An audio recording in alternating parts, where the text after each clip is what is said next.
Привет, дорогие друзья! Ну, такие новости, понятное дело, выдернули меня прямо буквально с пляжа. Такие новости зевать нельзя.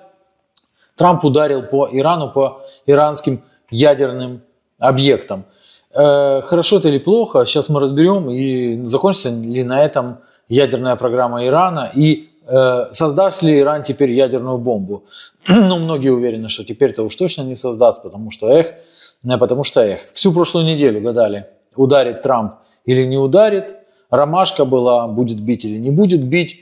Но понятно было, что Трамп рассчитывает на то, что аятоллы испугаются.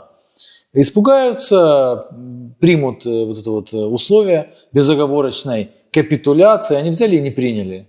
Они взяли и не приняли, не приняли ни навязываемой войны, ни навязываемого мира.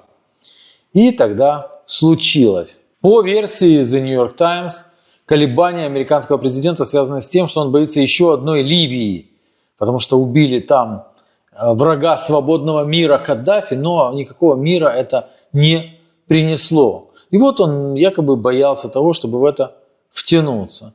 Ди Венс утверждал, что Трамп до последнего рассчитывал, да и сейчас, в общем-то, рассчитывает на то, что можно порешать без боя. Венс прямо обещал, что Трамп до последнего будет придерживаться дипломатических методов, пока это будет возможно. И только когда решит, что переговоры себя исчерпали, то сделает все необходимое, чтобы покончить с иранской ядерной программой. Сам Трамп дал себе 2 недели на подумать. Но оказалось, что это был блеф. Операция готовилась, ее пытались готовить тайно, но очень быстро все поняли, что что-то такое готовится. Переброска авиации. И американские журналисты выяснили даже, что... Почему я говорю, что сегодня жесткий день. Жесткий день для людей, которые там занимаются криптой, к примеру. Таких людей уже достаточно много. Людей, которые интересуются там всевозможными финансовыми. На самом деле это ударит по всем. Это ударит по всем. Вот из последнего, 10 минут назад, принято уже решение по перекрытию пролива. А перекрытие этого пролива приведет к тому, что нефть значительно подорожает. Подорожание нефти отобразится на всех, это точно. И я говорил, что Иран вряд ли пойдет, я тогда говорил на такое, потому что это однозначно приведет к попытке его разблокировать военным путем. Это война, по сути, в которую будут втянуты Штаты и Великобритания. Вот, это черный день. Реально это был черный день. Но для чего нужен был этот день, к чему приведет это все? Так вот, американские журналисты выяснили, что переброска авиации должна была происходить на выходных, что, мол, вдумайтесь, до открытия финансовых бирж уже все забудут об ударе, потому что все так быстро меняется в современном мире, и это не приведет к жесткому падению индексов, нефть не взлетит, совбез ООН не будет собираться и так далее. И вот эта засекреченная, в кавычках, известная всего нескольким лицам информация подтвердилась в ночь на 22 июня, ровно в 4 часа, как говорится. С баз вылетели 6 стратегических бомбардировщиков-невидимок Б-2. Каждый нес на себе по 2 сверхмощные бомбы для поражения целей на большой глубине. Были задействованы подводные лодки, потому что запустили 30 крылатых ракет «Томагавк» по городам иранским. Оценки ущерба разные. Трамп говорит о том, что заводы стерты с лица земли. Ни одна другая армия в мире подобного не смогла бы сделать. Настало время мира. Но если Иран посмеет ответить, то целей у военных еще очень много. И, мол, дальше они нацелятся уже на ископаемую энергетику, будут лупить по вышкам там, и так далее. На самом деле есть и другие оценки. Некоторые даже другие американские официальные лица более осторожны. Говорят о серьезных повреждениях, но не об уничтожении. На снимках мы видим дыры в горе, но непонятно, что там под землей. Возможно, что пострадали не производственные мощности, а там входная группа. Американская пресса считает, что совместные американо-израильские усилия замедлили иранскую программу всего на полгода. Иранские же источники со своей стороны, хотя и подтверждают перелеты, но глупо было бы, отмечают, что разрушения несущественные, и они не заставят отказаться от ядерной программы. А высокообогащенный уран с объекта Фордо заблаговременно вывезли, что подтверждают данные со спутника. МАГАТЭ не увидела признаков повышения радиации ни в одной из зон прилетов. То есть на выходе получилась постанова. Штаты бомбят эвакуированные заводы, потом отчитываются о победе. Иран, тем не менее, вновь обстрелял территорию Израиля. Хотя это было похоже уже на такой, знаете, обязательная ответка должна быть. Вот мы не оставили это без ответа. Но по поводу того, как был вывезен высокообогащенный уран, это, конечно, крайне странно. Или операция настолько секретная, что они знали иранцы, или американцы были не против того, что будет этот уран вывезен. Израиль отработал по Ирану, это бесконечный цикл. Все это породило множество пересудов по поводу того, что Нетаньяху не подставил ли Трампа Нетаньяху, достигая своих целей. Почему? Говорят же, что Израиль очень трудно заставить отказаться от ударов по Ирану, потому что они выигрывают. И Нетаньяху всячески хоронит любые попытки компромисса в регионе между Вашингтоном и исламским миром. И таким образом пытается обеспечить себе политическое бессмертие. Интересно, что именно в этом обвинил Нетаньяху, прямо обвинил тот самый Билл Клинтон, который после овального кабинета сам бомбить начал для того, чтобы переключить внимание. Произошла встреча и европейских глав МИД с их иранским коллегой. Ему пытались донести, что США лучше договариваться, не доводить до войны. И оптимальным решением было бы отказаться от ядерного оружия, от финансирования проиранских прокси на Востоке, ограничить производство ракет. Таким образом, европейцы хотели не только повлиять на позицию Тегерана, но и отвадить Трампа от агрессивных действий. Как говорят французы, военного решения конфликта не существует. Но европейцев, как известно, никто уже всерьез не воспринимает. Иран не собирается отказываться от своей программы обогащения мирного урана, которую они собираются, по их словам, использовать исключительно в мирных целях, и они отказываются от сокращения такой программы. Вылетел в Москву Аракчи. Британский премьер Стармер ожидаемо поддержал такое принуждение к миру. Все, вперед по коням.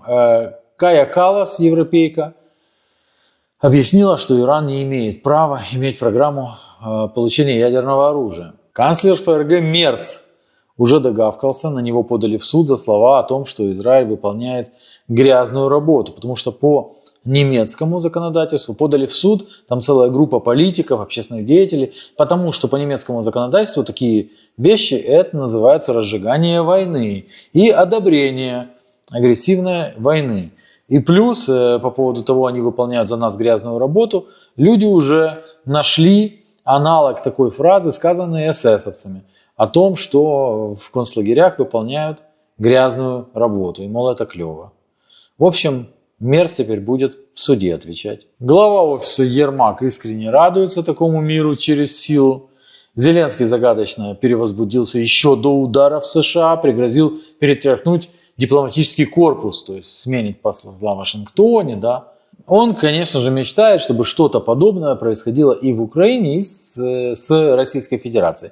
Но теперь начнем говорить о серьезных минусах этому. Я убираю этот минус, что лихорадят финансовые рынки, и огромное количество людей сейчас становятся банкротами. Да, и можно сказать, да и хрен на них, они же богатеи, так им и надо. От этих людей очень много чего зависит.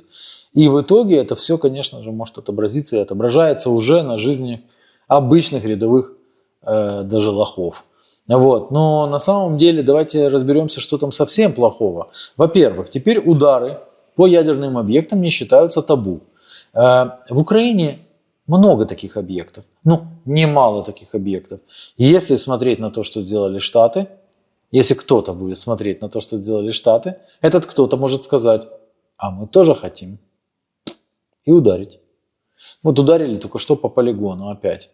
По полигону ВСУ. Опять трупы. Это четвертый удар, да, за последнее время. Никто наказан до этого не был, так почему вы им не бить? Но удары по ядерным объектам – это серьезно. Второй вопрос. А почему теперь глобальный юг должен вообще каким-то образом подходить к вопросу войны в Украине как к чему-то такому эдакому? Почему, если мощные обстрелы суверенного государства по надуманной причине, потому что никто так ничего и не доказал.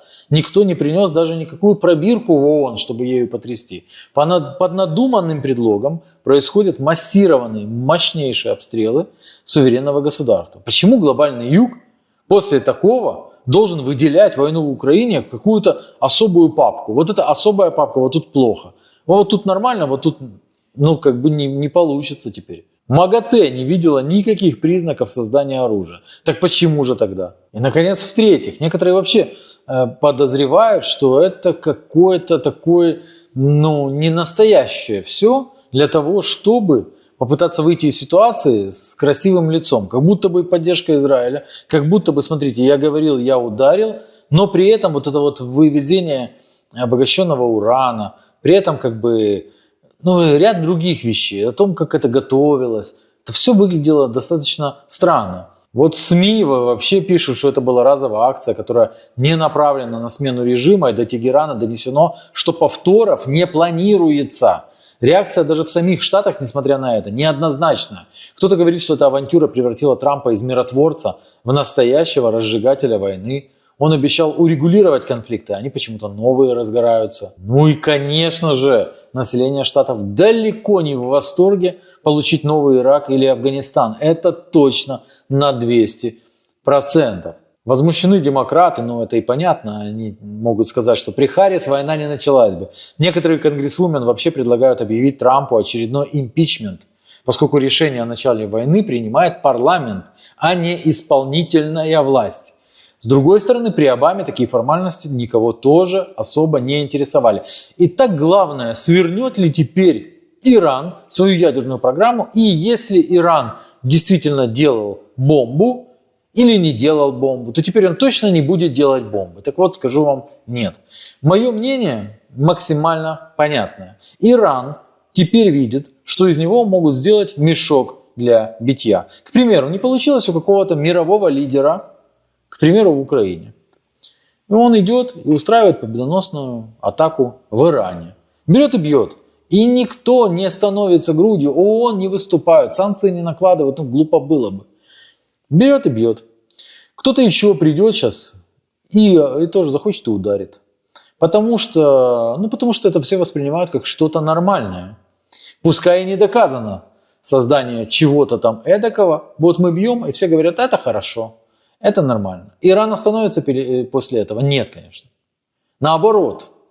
Даже если разработка ядерного оружия находилась где-то на зачаточном уровне у Ирана, то уж теперь они приложат все силы максимально для того, чтобы это ядерное оружие получить. Ибо перед ними есть пример. Есть примеры Ирака, есть пример Ливии, есть пример Сирии, есть множество примеров, когда государство, которое не могло ответить ядерным оружием, по сути уничтожается. Сирия еще не уничтожена, но нам надо немножко подождать, да? Плюс в Сирии до этого трэш был, и там непроходящий трэш. Вы понимаете. И у них есть пример другой страны, это КНДР. КНДР очень бедная страна. Очень-очень бедная страна. Но у КНДР есть ядерное оружие. Атомная бомба. И поэтому КНДР никто не лезет. Ибо если их лидер выйдет и начнет кричать в истерике «слепой не вижу» и сейчас пульну бомбой, да, это никому не надо. Иран, в отличие от Северной Кореи, государство не бедное. Государство, набитое ресурсами под завязку. И государство, которое при этом огромное количество населения пытаются сделать пыльным тренировочным мешком. Кто хочет, тот и пнет. Разумеется, такая ситуация Иран не влаштовує. И поэтому я полагаю, что Иран пойдет по пути именно Северной Кореи. Они поймут, что Северная Корея была права, заполучив ядерную бомбу. Потому что сейчас не было бы уже никакой Северной Кореи. Мы не говорим о том, хорошо это, плохо, что такое Северная Корея, еще империя зла. Мы это все отбросили. Мы говорим об Иране, который наблюдает картину для себя нерадужную. Ибо сегодня ударили одни, завтра ударят другие. Потому что ответить всерьез нечем. И мое мнение, они максимально засекретят свою программу, еще больше уйдут в подполье, а возможно перестанут контактировать с любыми мониторинговыми группами вообще и будут разрабатывать в спешном порядке.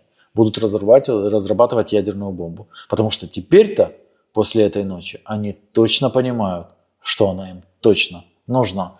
Таково мое мнение, друзья. Может быть, оно отличается от мнения каких-то других великих экспертов. Но я полагаю, что Иран будет делать ядерную бомбу. И если до этого не так сильно хотел, то сейчас захотел изо всех сил. Вот так. Это основной результат от этого удара. А то, что там кто-то что-то свернет, и теперь уж точно испугаются, нет. Нет.